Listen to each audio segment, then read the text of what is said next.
ఒకసారి ఈ ఫోటోను చూడండి. ఈ ఫోటోలో ఒక వ్యక్తి బేర్ ఫుడ్తో కూర్చొని ఒక టీవీ యాంకర్కి ఇంటర్వ్యూ ఇస్తున్నాడు. ఇందులో మీకేమైనా మిస్టేక్ అనిపిస్తుందా? లేదు కదా. కానీ ఈ ఫోటోను బేస్ చేసుకుని ఇక్కడ కూర్చున్న ఈ వివేక్ రామస్వామి పైన అమెరికన్స్ దారుణమైన కామెంట్స్ చేస్తున్నారు. డిస్క్రిమినేషన్, రేసిజంని చూపిస్తున్నారు. ఈ ఫోటో ప్రజెంట్ అమెరికన్ సోషల్ మీడియాలో తెగ వైరల్ అవుతుంది. ఫస్ట్ ఆఫ్ ఆల్ ఇక్కడ కనిపిస్తున్న ఈ వ్యక్తి పేరు వివేక్ రామస్వామి. ఇతను అమెరికాలోని ఒక ఫేమస్ పొలిటీషియన్.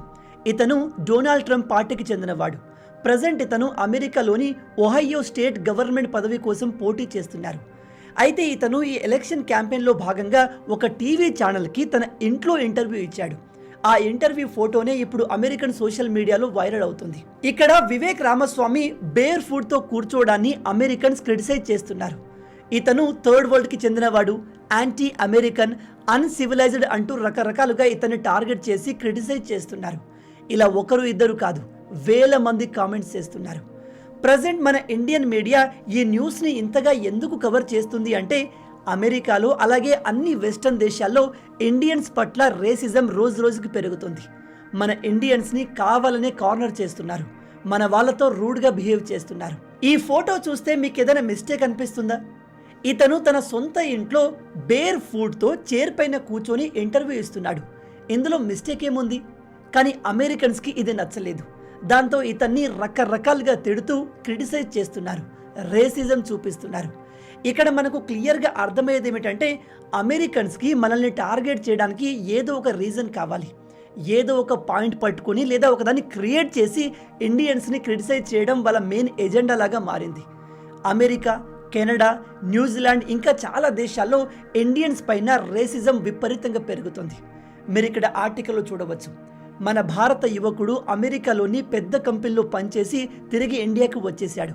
ఇతను చెప్పేది ఏమిటంటే తను పనిచేసే కంపెనీలో కూడా తోటి ఉద్యోగులు ఇతన్ని తక్కువ చేసి చూసేవారు. చాలామంది ఇతన్ని స్కామర్ అని పిలిచేవారంట. ఇతను అమెరికా నుంచి తిరిగి వచ్చేసాడు కాబట్టి ఈ విషయాలన్నింటినీ మనకు రివీల్ చేశాడు. కానీ అమెరికాలోనే ఉంటున్న మనోళ్ళు చాలామంది ఇలాంటివి ఫేస్ చేస్తున్నప్పటికీ బయటకు చెప్పరు. వాటిని సహించుకుంటూ అక్కడే ఉంటారు. ఎందుకంటే ఇండియాకు వస్తే అంత డబ్బు సంపాదించలేము, ఫ్యామిలీని సపోర్ట్ చేయలేము. కాబట్టి బాధ్యతలు ఎక్కువగా ఉన్న కారణంగా అక్కడ జరిగే అవమానాల్ని భరించాల్సి వస్తుంది. ఒకసారి ఈ ఆర్టికల్ చూడండి. Go back to where you came from. Indian man faces racism in New Zealand. న్యూజిలాండ్లో కూడా మన ఇండియన్స్ రేసిజంని ఫేస్ చేస్తున్నారు. ఇలా చెప్పుకుంటూ పోతే వందల వేల ఎగ్జాంపుల్స్ ఉన్నాయి. మనం ఒక్కో కేసును డిస్కస్ చేస్తే ఈ వీడియో 10 గంటల దాకా వస్తుంది. మీరు జస్ట్ గూగుల్లో రేసిజం అగైన్స్ట్ ఇండియన్స్ అని టైప్ చేయండి, వందల ఆర్టికల్స్ దొరికేస్తాయి. ప్రజెంట్ సిచ్యువేషన్ ఎంత వరస్ట్గా మారింది అంటే పెద్ద పెద్ద ఇన్ఫ్లుయెన్సర్లు కూడా దీనిపైన రెస్పాండ్ అవ్వాల్సి వస్తుంది. ఇక్కడ కనిపిస్తున్న ఈ మహిళ పేరు గ్రిమ్స్. ఈమె ఒకప్పుడు ఇలాన్ మాస్క్ గర్ల్ ఫ్రెండ్. ఈమె ఇండియన్స్పై జరుగుతున్న రేసిజంపై రెస్పాండ్ అవుతూ ఇండియన్స్ని కావాలనే కొందరు టార్గెట్ చేస్తున్నారు.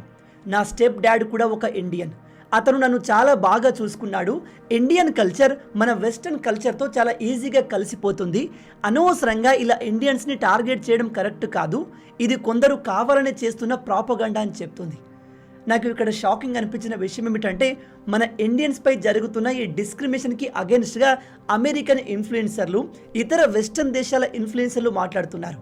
కానీ మన దేశ ఇన్ఫ్లుయెన్సర్లు దీనిపైన ఒక్క మాట మాట్లాడట్లేదు. ఇక మన బాలీవుడ్ సెలబ్రిటీలు అయితే ఈ విషయాన్ని అస్సలు పట్టించుకోవట్లేదు. అదే గాజాలో యుద్ధం జరిగితే మాత్రం వరుస పోస్టులు, ట్వీట్లు చేస్తారు. కానీ మన దేశ ప్రజలపైన ఇంత దారుణంగా రేసిజం చూపిస్తుంటే మాత్రం దాని గురించి ఎవరు మాట్లాడట్లేదు. అయితే అమెరికాలో ఇండియన్స్ని ఎందుకు టార్గెట్ చేస్తున్నారు? మనం వేరే కమ్యూనిటీ లాగా అక్కడికి వెళ్ళి అటాక్లు, చిన్నపిల్లలపైన అఘాయిత్యాలు చేయట్లేదు కదా. అయినప్పటికీ వీళ్ళు మనల్ని ఎందుకు టార్గెట్ చేస్తున్నారు? నిజానికి మన ఇండియన్స్ ఏ దేశానికి వెళ్ళినా అక్కడ కష్టపడి పనిచేస్తారు. ఆ దేశ అభివృద్ధిలో చాలా కాంట్రిబ్యూట్ చేస్తారు. ఆ దేశ ఎకానమీని ముందుకు తీసుకెళ్తారు. అయినా కూడా వీళ్ళు మన ఇండియన్స్ని ఎందుకు టార్గెట్ చేస్తారు అంటే దీనికి చాలా రీజన్స్ ఉన్నాయి. మొదటి రీజన్ 2022-23 సమయంలో మన ఇండియన్స్ పైన రేసిజం భారీ లెవెల్లో జరిగింది. ఆ సమయంలో మనం దీన్ని కౌంటర్ చేయలేదు. ఇదంతా ఎక్కువగా ఆన్లైన్లో జరిగేది. ఎస్పెషల్లీ ట్విట్టర్, ఫేస్బుక్, ఇన్స్టాగ్రామ్లో జరిగేది. ఇలా ఆన్లైన్లో కొంతమంది మాత్రమే చేస్తారు. గ్రౌండ్ లెవెల్లో రేసిజం ఉండదు అని మనం దీన్ని ఇగ్నోర్ చేశాము. కానీ ఈ రేసిజం ఇప్పుడు గ్రౌండ్ లెవెల్కి చేరింది. విదేశాల్లో ఉంటున్న చాలామంది భారతీయులు దీన్ని ఇప్పుడు ఫేస్ చేస్తున్నారు. మన ఇంకో ప్రాబ్లం ఏమిటంటే మన భారతీయులు ఎక్కడున్నా కలిసి ఉండరు, డివైడ్ అయిపోతారు. నార్త్ వాళ్ళు సౌత్ వాళ్ళను, సౌత్ వాళ్ళు నార్త్ వాళ్ళను బ్లేమ్ చేస్తూ ఉంటారు. ఇలా మనం డివైడ్ అయి ఉండడం వల్ల కలెక్టివ్గా దీన్ని కౌంటర్ చేయలేకపోయాం. అయినా మనలో మనమే కొట్టుకుంటున్నప్పుడు బయట వాళ్లకు మనపైన అటాక్ చేయడం ఇంకా ఈజీ అవుతుంది. ఈవెన్ మన గవర్నమెంట్ కూడా ఈ ఇష్యూని వెస్టర్న్ దేశాలతో ప్రాపర్గా రేస్ చేయలేదు. మా భారతీయుల పట్ల మీ దేశంలో డిస్క్రిమినేషన్ చూపిస్తున్నారు అనే విషయాన్ని మన గవర్నమెంట్ స్ట్రాంగ్గా పుష్ చేయలేదు. అదే మీరు చైనాని చూసుకుంటే వాళ్ళు ఈ ఇష్యూని ప్రాపర్గా హ్యాండిల్ చేశారు. మీ అందరికీ తెలిసే ఉంటుంది, 2019 సమయంలో ప్రపంచవ్యాప్తంగా చైనా పట్ల, చైనా ప్రజల పట్ల వ్యతిరేకత పెరిగింది. చాలా దేశాల్లో చైనా ప్రజల్ని చూసి కరోనా కరోనా అని హేళన చేసేవారు. ఇది అమెరికాలో చాలా ఎక్కువగా జరిగింది. ఆ సమయంలో చైనా మీడియా అండ్ గవర్నమెంట్ కూడా అమెరికాలో మా దేశస్తుల పట్ల రేసిజం పెరుగుతుంది, ఇది అస్సలు కరెక్ట్ కాదు అని స్ట్రాంగ్గా కౌంటర్ చేశారు. ఈవెన్ యునైటెడ్ నేషన్ని ఇందులో ఇన్వాల్వ్ చేసి చైనా ప్రజల పట్ల జరుగుతున్న రేసిజంని ఆల్మోస్ట్ ఎండ్ చేశారు. కానీ మన ఇండియా అలా చేయలేకపోయింది. మన ఇండియన్స్ పట్ల అమెరికాలో రేసిజం పెరగడానికి ఇంకో మేజర్ రీజన్ జలసీ. మీ అందరికీ తెలిసే ఉంటుంది, మన ఇండియాలో టాలెంట్కి తగ్గ ఉద్యోగం దొరకడం చాలా కష్టం. గవర్నమెంట్లో ఎక్కువగా రిజర్వేషన్ ఉంటుంది. ఈ మధ్య ప్రైవేట్లో కూడా రిజర్వేషన్ తీసుకొస్తామని ఒక రాష్ట్రం తెగ ట్రై చేస్తుంది. అండ్ మీలో టాలెంట్ ఉన్నా కానీ దానికి తగ్గ శాలరీస్ ఇక్కడ లభించవు. అందుకే చాలామంది అమెరికాకి, యూరప్కి షిఫ్ట్ అయిపోతున్నారు.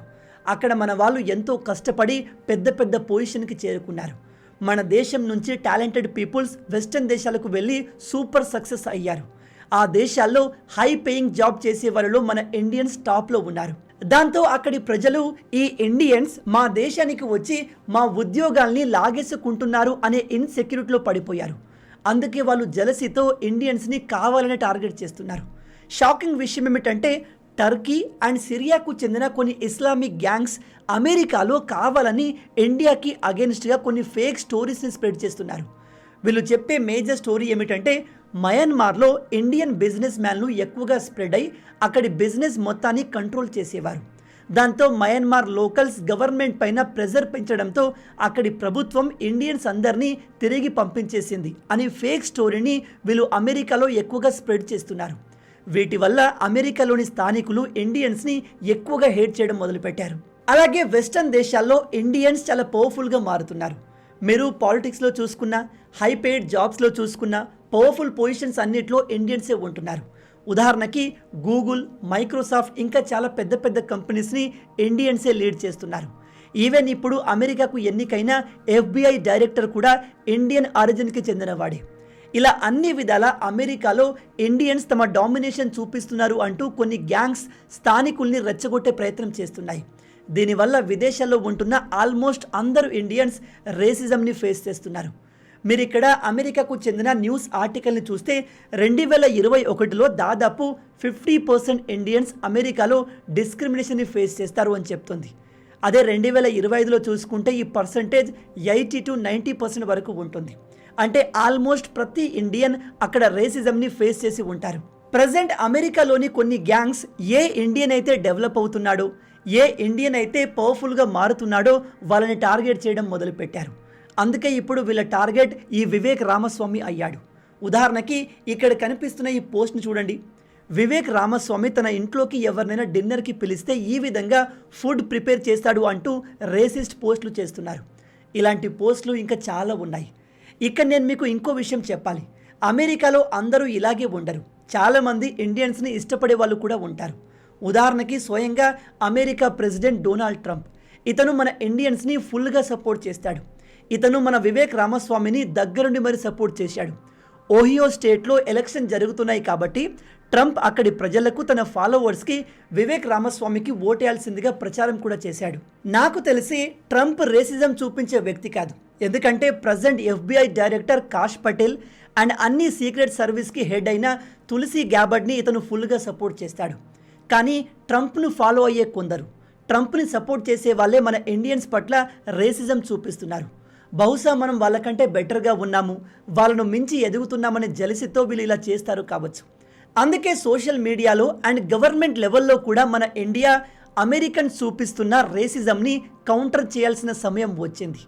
ఇంకో షాకింగ్ విషయం ఏమిటంటే ఇలాన్ మాస్క్ అండర్లో డాజ్లో పనిచేస్తున్న ఒక మెంబర్ కూడా ఇండియన్స్ పట్ల రేసిస్ట్ పోస్టులు పెట్టాడు. దాంతో అతన్ని వెంటనే రిజైన్ చేయించారు. కానీ అమెరికన్స్ ఇతనికి భారీగా సపోర్ట్ చేసి ఇలాన్ మాస్క్ పైన ప్రెజర్ పెంచడంతో అతన్ని మళ్ళీ తీసుకున్నారు. నేను ఫైనల్గా చెప్పేది ఏమిటంటే మీకు ట్విట్టర్లో ఇతర సోషల్ మీడియాలో ఎక్కడైనా సరే ఇండియన్స్ పట్ల డిస్క్రిమినేషన్ చూపిస్తున్న పోస్టులు కనిపిస్తే వాటిని రిపోర్ట్ చేయండి, లేదా వాళ్ళకు తగ్గట్టుగా రిప్లై ఇవ్వండి. అండ్ మన భారత గవర్నమెంట్ కూడా ఈ విషయాన్ని సీరియస్గా తీసుకొని ఆయా దేశాలతో డిస్కస్ చేస్తే బాగుంటుంది. ఎందుకంటే ప్రజెంట్ అమెరికా అండ్ యూరప్లోని చాలా దేశాలు మన ఇండియా వైపు ఆశగా చూస్తున్నాయి. మన భారత మార్కెట్లోకి వాళ్ళ కంపెనీలను తీసుకొచ్చే ప్రయత్నం చేస్తున్నారు. మన అవసరం ఈ దేశాలకు చాలా ఉంది. కాబట్టి మన గవర్నమెంట్ ఈ పాయింట్ని ప్రాపర్గా రేజ్ చేస్తే ఈ ప్రాబ్లం చాలా త్వరగా రిజాల్వ్ అయ్యే అవకాశం ఉంది. ఇక మనం వివేక్ రామస్వామి విషయానికి వస్తే ఇతను తన ఎలక్షన్ క్యాంపెయిన్లో బిజీగా ఉన్నాడు. ఇతన్ని ఎలాగైనా ఓడించేందుకు ఆ దేశంలోని కొన్ని రేసిజం గ్రూపులు భారీగా ట్రై చేస్తున్నాయి. ఒకవేళ ఇతను ట్రంప్ సపోర్ట్తో ఈ ఎలక్షన్ గెలిచాడే అనుకోండి, అది అమెరికాలో ఉన్న ఇండియన్స్కి భారీ బూస్ట్ని ఇస్తుంది. కానీ ఒకవేళ ఇతను ఓడిపోతే మాత్రం ఇతను ఇండియన్ ఒరిజిన్కి చెందినవాడు అనే కారణంతో ఓడించినట్టు. ఈ ఎలక్షన్ రిజల్ట్ 2026లో రాబోతుంది. మొత్తంగా ఇవి ఈ వీడియోకి సంబంధించిన పూర్తి విషయాలు. దీని గురించి మీరేమనుకుంటున్నారు? విదేశాల్లో మన ఇండియన్స్ పట్ల రేసిజం పెరిగిందా? ఈ వీడియో చూస్తున్న మీలో ఎవరైనా ఇలాంటివి ఫేస్ చేశారా? మన ఇండియన్స్ పట్ల రేసిజంని తొలగించేందుకు భారత ప్రభుత్వం ఎటువంటి యాక్షన్ తీసుకుంటే బాగుంటుంది? మీ ఆలోచనల్ని కింద కామెంట్లో చెప్పండి. ఈ వీడియో మీకు నచ్చింది అనుకుంటున్నాను. నచ్చితే అలా ఊరికే చూసిపోకుండా వీడియోని లైక్ చేయండి. ఈ వీడియోకి నేను మీకు ఇచ్చే లైక్స్ టార్గెట్ 5000 లైక్స్. చాలా ఈజీ, సింపుల్గా చేసేయండి. అండ్ ఇలాంటి మరిన్ని ఇంట్రెస్టింగ్ వీడియోస్ కోసం మన ఛానల్ని సబ్స్క్రైబ్ చేసి మమ్మల్ని సపోర్ట్ చేయొచ్చు కదా.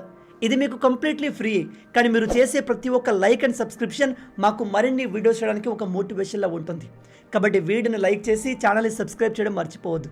రాబోయే వీడియోలో ఇంకో ఇంట్రెస్టింగ్ టాపిక్తో మళ్ళీ కలుద్దాం. అంటిల్ దెన్, జై హింద్.